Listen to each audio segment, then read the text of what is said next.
Bonjour à toutes et tous.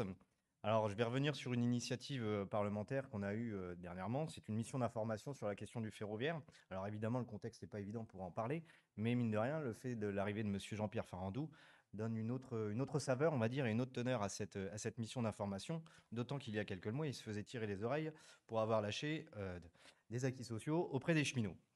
Cette mission d'information, qui a été transpartisane, elle s'est faite, avec parfois des désaccords, mais avec une même exigence, celle de l'intérêt général. Cette mission d'information, donc, c'est devenu dans un moment charnière, puisque nous avons un réseau ferroviaire affaibli, une ouverture à la concurrence qui s'accélère et une urgence écologique qui, elle, ne peut plus attendre.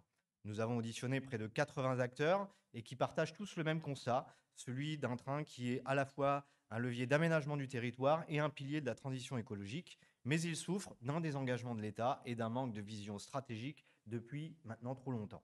Notre ambition, elle est simple, c'est de remettre le train au cœur des politiques publiques parce que le ferroviaire, c'est l'égalité des territoires, c'est la justice sociale et c'est la planification écologique.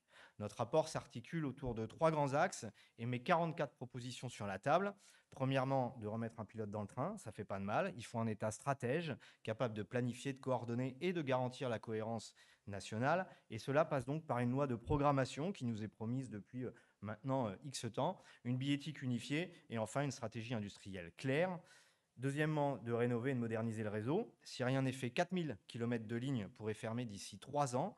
Nous demandons un plan d'investissement massif, la priorité au train du quotidien et une contribution accrue du transport routier ainsi que de l'aérien. Et enfin, troisièmement, faire du fret et du train du quotidien des priorités nationales. Cela veut dire relancer les trains de nuit, renforcer les dessertes régionales, soutenir les lignes capillaires industrielles et rendre le train plus accessible avec une TVA à 5,5 et une tarification plus juste. Ces propositions ne sont pas que techniques et s'inscrivent finalement dans un choix de société, celui d'un service public fort et d'une France connectée et respirable. Ce rapport, ce n'est pas une simple photographie du réseau, mais bel et bien une feuille de route politique. Le ferroviaire doit redevenir la colonne vertébrale de notre pays parce que sans train, il n'y a ni cohésion territoriale, ni transition écologique. Et je me permets d'en glisser un petit mot.